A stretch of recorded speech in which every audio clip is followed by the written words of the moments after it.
Bonjour la gang, mon nom est Sam Vigneault et vous écoutez VP9 Magazine.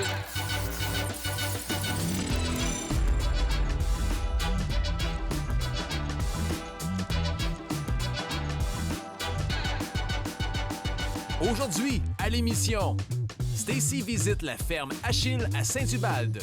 Et enfin, Gabriel était à la soirée Fou Rire avec les humoristes Sam Vigneault et JF Otis. Bienvenue à votre VP9 Magazine.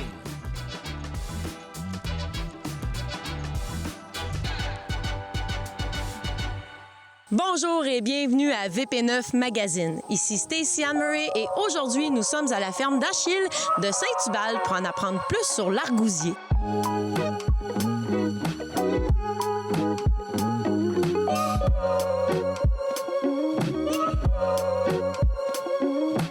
Avec moi, j'ai les deux propriétaires, Samuel et Caroline. Bonjour! Bonjour! Bonjour! Parlez-moi un peu de votre histoire d'amour pour l'argousier. Moi, j'ai étudié en foresterie, puis c'est dans le début des années 2000, puis l'argousier était nouveau vraiment au Québec à cette époque-là. Il y avait plein d'essais d'introduction de l'argousier pour voir si c'était une culture d'avenir pour le Québec. Puis moi, au cégep, je me suis mis à triper là-dessus à cette époque-là, puis c'est comme resté collé. C'est à donner que finalement, quand on a acheté notre maison, on a acheté une terre en même temps. Fait que là, ça a fait le projet, peut-être que ça peut être ça, tu sais. Fait qu'on en est là aujourd'hui avec toute cette aventure-là. On a planté, pas la terre, mais une bonne partie. Puis, et pourquoi l'argousier? En fait, on ne le savait pas trop pourquoi l'argousier, mais dans le fond, quand on l'a introduit ici, on a commencé à en manger un petit peu parce qu'on savait même pas ce que ça goûterait. T'sais. Au début, c'était quelques arbres. Puis souvent, ça, je dis, les enfants ont commencé à en manger, puis on faisait des jus, puis c'était le fun, puis on a continué à planter, puis à se dire que c'est un fruit d'avenir, dans le fond, pour le Québec parce que c'est un fruit qui est vraiment riche en vitamines puis en antioxydants. Fait que c'était ça. Vous me disiez que vous avez commencé avec quelques arbres. Ça a quand même été un long processus, environ 15 ans, pour avoir vraiment de belles plantations. Faut être patient quand même. Ah oui, c'est difficile de partir une production agricole si tu n'as pas un gros montant pour partir d'un coup avec une grosse implantation. Fait que, nous autres, on a travaillé au travers avec nos travails qu'on avait, nos jobs, puis on a planté ça tranquillement, petit à petit. Puis maintenant, là, on peut dire que cette année, on commence à en vivre de notre ferme. Ça a pris 15 ans. Là. Qu'est-ce que vous diriez si on allait voir les argouseraie? C'est bien comme ça qu'on dit? Oui, l'argousieraie. Oui, l'argousieraie, oui. Ça fait le fun? Oui! Allons voir un reportage empreint d'humour avec Gabriel.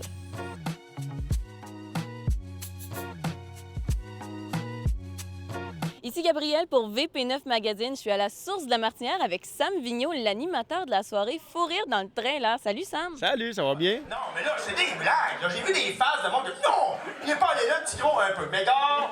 J'aimerais que tu m'expliques un peu le concept de la soirée Fou Rire dans le train. Là, me semble que c'est hors du commun. Dans le fond, c'est une terrasse à Québec, la source en Martinière. C'est une formule 5 à 7, fait que les gens sont invités à venir voir le spectacle d'humour qui va commencer à 6 h jusqu'à 7 h, 7 h 30 environ. Puis il y a plein d'humoristes qui passent comme Faf, plein d'humoristes de Québec, Carl-William Tardy, JF Otis qui va être là tantôt en entrevue avec vous autres. Puis le but, c'est de commencer à déconfiner les choses. Puis là, toutes les mesures de sécurité ont été respectées. Fait que tantôt, je sais pas si vous allez prendre des prises de vue. Nous autres, on va être dans un trailer à la bonne distance. Puis le but, ça va être de faire rire les gens. C'est uniquement ça, dans le fond. Hey, ça va la gang? En arrière, ouais, vous êtes content d'être là? Ah, vous payez. Non, hey man, tu commences pas, je suis malin. Toi, non, c'est vrai, sérieux, c'est pas des blagues, faut pas c'est un chandail de match shop. Sam Vigneault, t'en es pas à ton premier rodéo. Ça fait plusieurs fois que tu animes des shows d'humour. C'est quoi ta préparation? Comment tu vois ça la soirée? Là, en ce moment, c'est pas une grosse préparation vu que c'est de l'animation. De l'animation, souvent, j'ai quelques petits gags qui vont parler un peu de la température, qui vont parler du déconfinement peut-être un petit peu. En jasant avec le monde, surtout l'animation, c'est du quad work qui est le travail du public. Fait que tu travailles ton public pour les préparer à l'humour. Puis tu t'amuses avec eux autres. Tu vas les chercher, tu demandes qu'est-ce que vous faites dans la vie, vous, madame, OK, quel âge vous avez, êtes-vous en couple, blablabla. Puis tu fais des jokes avec ça. Puis ça travaille le public, ça les starte à rire, ça les starte à écouter. Fait que quand le premier artiste monte sur scène, le public est prêt, est réchauffé. Puis là, la soirée commence pour de bon. Ça va où, Martin? On va faire un tour là, ouais. T'en fais un tour là, ouais? Allez, on applaudit Martin! On applaudit Martin! Là, Sam, j'aimerais que tu nous donnes un truc de pro. Qu'est-ce qu'on fait quand le public est trop mollo ou, à l'inverse, complètement déluré? Comment on garde une bonne ambiance pendant un show d'humour? Tabarouette. C'est embêtant, tu sais, parce que moi, j'ai pas beaucoup d'expérience non plus, tu sais, comme des gros noms. Mais moi, ce que je fais, tu sais, je suis un gars assez énergique, fait que j'essaie de profiter de mon énergie pour aller les chercher puis être le gars rassembleur. Fait que, tu sais, des fois, si le public est un peu plus froid, tu sais, on essaie de continuer, mais à un moment donné, on peut pas faire plus que ce qu'on fait. À un moment donné, il faut pas changer non plus notre habitude de personnage de scène pour faire plaisir à les 7-8 personnes qui sont moins intéressées peut-être par ton style d'humour. Ça peut arriver. Fait que, tu sais, à un moment donné, je pense que tu dois faire tes choses, puis demain, ça ira mieux au pire. Mais, tu sais, il y a toujours une manière de travailler avec son personnage comme moi qui est très, très hyperactif, d'aller chercher mon monde, puis d'être rassembleur. Comme ça, on est autour d'un feu. Je suis comme, j'ai une anecdote pour vous autres, ça va être le fun, venez-vous-en, on a du fun, tu sais. Ouais, les autres, ça vous tente aussi? Ouais! Donc, tout le monde ensemble, ça vous tente aussi? Ouais! Bon, écoute, on arrive à la maison, écoute, on se couche, on se colle, on fait ce qu'on avait à faire. Puis moi, ce qu'on Bien avait là, à faire, juste en te parlant, on voit que tu débordes d'énergie. Tu dis que c'est dans ton personnage, mais est-ce que tu es comme ça dans la vie de tous les jours aussi? Ouais, des fois, je sors de scène, c'est drôle parce que des fois, je sors de scène, puis il y en a qui viennent me voir, puis là, tu sais, après, tu parles plus normalement. Tu sais, comme là, je suis pas trop intense, mais sur scène, je suis assez olé, mais il y en a qui font comme ah, t'es pas de même dans la vraie vie, tu sais, puis tu fais ben non. Si j'étais de même dans la vraie vie, je suis mort après 2 jours. Je peux pas être excité de même tout le temps, là, tu sais, c'est impossible. Fait que, ouais, la question, c'était, je me sens comme Jean Leloup quand il écoute pas les questions. Si, est-ce que tu es aussi énergique dans la vraie vie que ce que tu es sur scène? Mais là, on veut te garder vivant, là, un peu. Oh, oui, quand même, je suis assez énergique comme je suis tout le temps. J'aime ça, placoter avec le monde, puis... OK, go, cool. Bon, ben c'est cool. Vous, votre nom, c'est? Marie-Lie. Pour vrai? Tantôt, je te voyais avec la gang, vous jasiez, vous aviez du fun. Êtes-vous fébrile pour ce soir? Êtes-vous un peu stressé? Comment ça se passe? On dirait que non.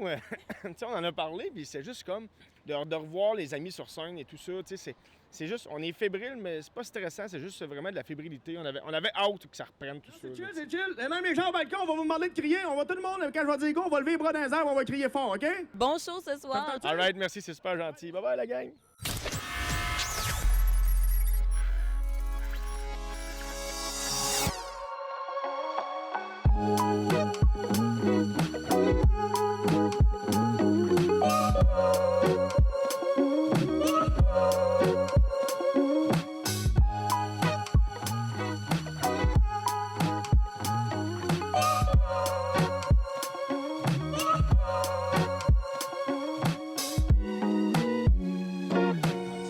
Nous sommes de retour devant ces magnifiques argousiers avec Samuel et Caroline. Dites-moi, comment est-ce qu'on fait pousser un argousier? L'argousier, ça demande un petit... en fait, il y a les plants mâles puis les plants femelles. Donc, il y a les plants qui font les fruits, c'est les plants femelles. Fait qu'il faut les distinguer quand on fait l'implantation du verger parce que c'est eux qui vont produire les fruits. Puis la pollinisation se fait par le vent. Fait que l'argousier, c'est pas... en fait, c'est une plante qui demande pas beaucoup de soins. On n'a pas besoin ça n'a pas beaucoup de maladies, pas beaucoup d'insectes. C'est quelque chose qui a de l'air quand même assez simple à cultiver, là. L'argousier, ça pousse naturellement en champ au Québec, mais c'est pas originaire là, d'ici. Non, justement, ça vient de où? C'est souvent la Russie, la Roumanie, il y en a beaucoup aussi dans le nord de la Chine. Il y en a en Allemagne aussi beaucoup. Vraiment tout le nord de l'Europe, en fait, là, qu'on va trouver l'argousier. Donc, on a des températures ici qui se ressemblent à ceux de où ce que vous les prenez. Oui, absolument. Justement, on est en période de cueillette. Oui, nous autres, on vient de commencer là, la semaine passée. La semaine passée, puis ça se poursuit jusqu'en septembre. Oui, tranquillement. On fait, on fait pas 5-7 jours de cueillette par semaine, mais on y va avec la maturité des fruits, là. Oui, parce qu'ils ne maturent pas en même temps que tu m'expliquais tantôt. Oui, fait qu'on donne des petites bourrées là, à chaque semaine, on ramasse ce qui est prêt. Parlez-moi un peu des bienfaits de l'argousier au niveau de l'alimentation. En fait, l'argousier, c'est un des fruits là, les plus nutritifs là, présentement. On dit que la baie d'argousier contient 30 fois plus de vitamine C qu'un orange, contient 10 fois plus de vitamine A que la carotte. Donc, c'est un fruit qui a beaucoup de bêta-carotène, beaucoup d'antioxydants. Puis, ce qu'il y a de spécial dans l'argousier aussi, c'est qu'il contient des huiles naturelles qui sont les oméga 3, 6, 7 et 9. Donc, c'est un fruit qui est super complet là, pour l'alimentation. Puis ça goûte aussi comme un petit citron ou comme un agrume là, quand on croque dedans. Au niveau de la santé, quel genre de bienfaits ça peut avoir? Je sais qu'on peut l'utiliser aussi pour les sportifs. Ça va aider. Dans le fond, en fait, c'est un fruit qui est beaucoup vitaminé. Donc, ça va donner de l'énergie au corps. Là. Souvent, on va dire que c'est le fruit de l'effort là, qui va aller apaiser ou puis donner de l'énergie. Là. On peut le manger comme ça, mais aussi, vous avez des produits dérivés. Oui. On a beaucoup de produits dérivés à l'argousier parce que quand on a importé l'argousier, en fait, les gens ils disaient que ça se mangeait pas tant de l'argousier, que c'était amer, que c'était pas très bon. Pourtant, tu sais, ça se cuisine super bien puis ça se transforme de mille et une façons, là, vraiment à l'argousier. Justement, on va aller voir ça. Oui, parfait. Avant de poursuivre, retournons immédiatement à la soirée Fou Rire avec Gabrielle.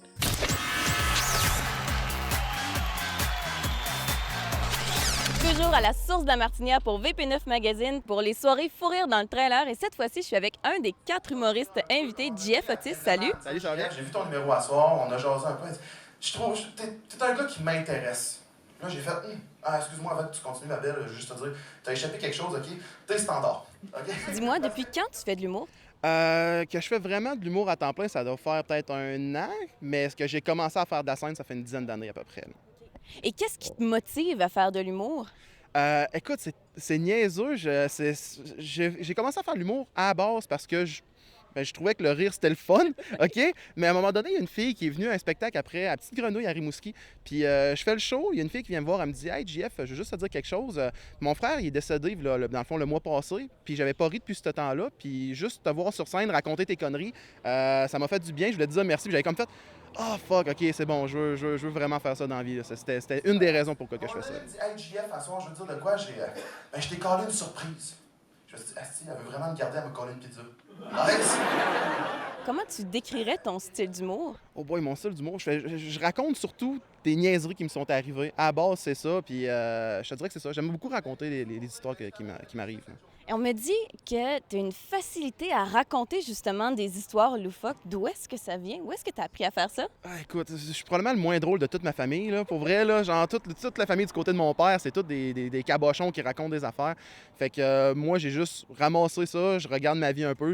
C'est niaiseux, mais quand tu vis un peu pour l'anecdote aussi, là, quand quelqu'un me propose de quoi, c'est rare que je vais dire non, je vais dire oui. Fait que je vis ça, puis on va le raconter après ça sur scène. Là. Écoute, je suis parti avec cette perruque, j'ai pas su quoi faire. Pour vrai, j'ai pas su quoi faire. J'ai essayé de se replacer. Je le savais pas. Là, elle me regarde. Tu sais, une fille, actuellement, quand elle fait ça, le regard, c'est un regard cochon. Là, c'est un regard d'inquiétude, OK? Elle savait pas ce que Dis-moi, est-ce qu'il y a des humoristes qui t'influencent, qui t'inspirent plus que d'autres? Oui, j'aime beaucoup du côté américain. Je traite beaucoup sur tout ce qui est Ralph Fiennes. J'aime beaucoup Joey Diaz, Jay Oakerson. C'est surtout ça. Au Québec, tu vas avoir Mike Ward qui va être aussi là, quelqu'un que je regarde. À la maison, on va prendre des petites notes, on va découvrir tes goûts en humour en même temps. Tu viens de Rimouski. Est-ce que les gens de Rimouski ont un humour différent de celui de Québec? Et est-ce que ça modifie, ça teinte un peu ta préparation? Écoute, je penserais pas. Pour vrai, je penserais pas. On va avoir des expressions, mais tout le monde au Québec a des expressions un petit peu plus weird. Là. Fait que quand je vais arriver sur scène, je vais utiliser une couple de fois des mots que le monde va comprendre. De quoi qu'ils parlent, fait que ça peut amener une petite touche de plus drôle. Là. On commence pour vrai à s'embrasser. Je me mêle un peu dans ses babines. Elle me rentre la langue dans le fond de la gorge. Elle me dit « Ah, t'es-tu aussi turn-on que moi? » Je suis comme pas tant turn-on, j'essaie de respirer, fille, OK? Fait que... Et justement, tu vas créer énormément d'interactions avec ton public pendant tes shows. Est-ce que ça arrive parfois qu'on va te répondre des choses inusitées? J'ai du monde qui me demande, je dis, c'est quoi ta passion dans la vie? Ou, attends un peu, Vigneault! Des réponses que j'ai eues en crowdwork, qu'est-ce que je pourrais avoir? Ah, ben Alphena, là, ça avait été bon. Ouais, mais Alphena, j'avais fait 14 minutes d'impro avec la madame. Alphena, raconte ça, c'est bon, ça. 14 minutes d'impro? Ouais, Raconte, ça vaut la peine que tu racontes. Écoute, j'avais justement le show à Passepébiac. Puis il y a une madame de 83 ans qui avait fait un 3 minutes de joke, mais tu sais, 3 minutes de joke de cul, l'enfer. Puis il y avait une fille qui était super belle, assise en avant dans la première rangée. Puis j'avais commencé en crowdwork, j'avais dit « Excuse-moi, juste à dire, t'es super jolie. Je veux t'annoncer quelque chose. Quand que je rentre dans une salle, moi, je suis capable de savoir c'est qui la cochonne dans la pièce. Puis asseoir la cochonne. » C'est Alphena. Et pour vrai, tout le monde avait juste fait « Oh, encore! » Puis genre, ça avait été un beau moment. Puis j'avais improvisé justement avec le groupe d'Alphena qui était là. J'avais jasé un peu avec tout le monde.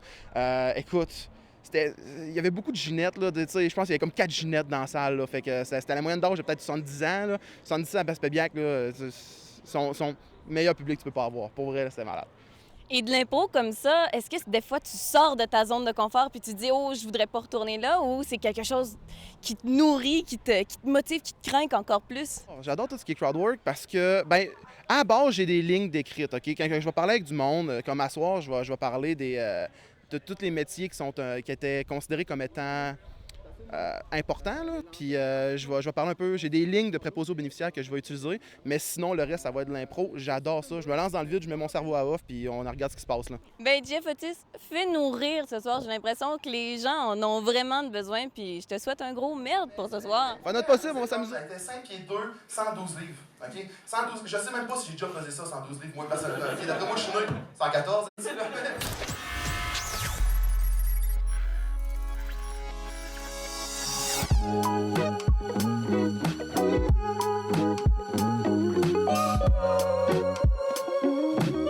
De retour à la ferme d'Achille avec Samuel et Caroline, c'est ici que la magie se fait. Oui, c'est ici qu'on transforme l'argousier du pépin à la feuille entièrement.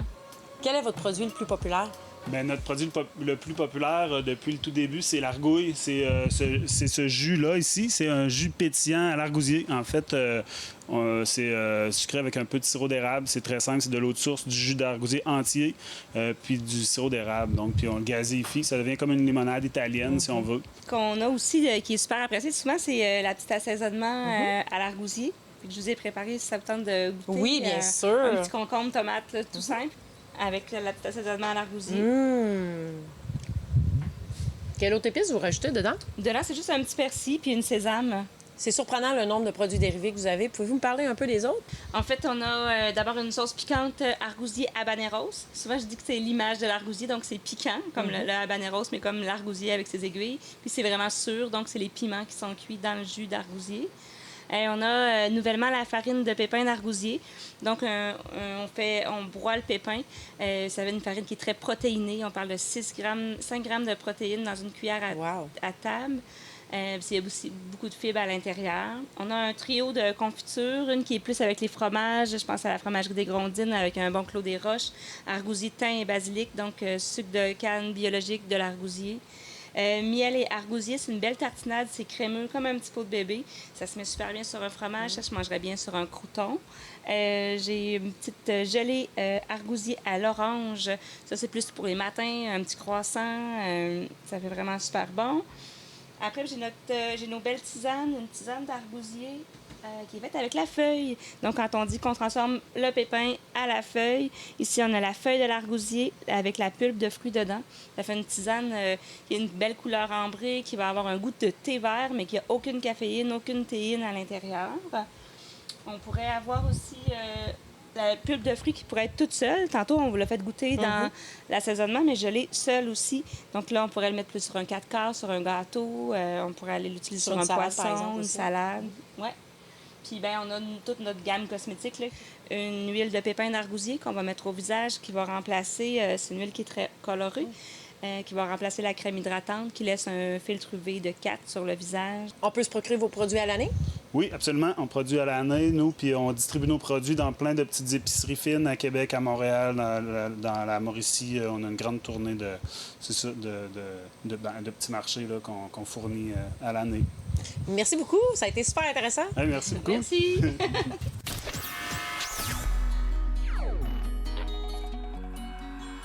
C'est ce qui termine cette émission. N'oubliez pas de nous suivre sur les réseaux sociaux pour du contenu inédit et des bloopers. Ici Stacey Anne Murray pour VP9 Magazine.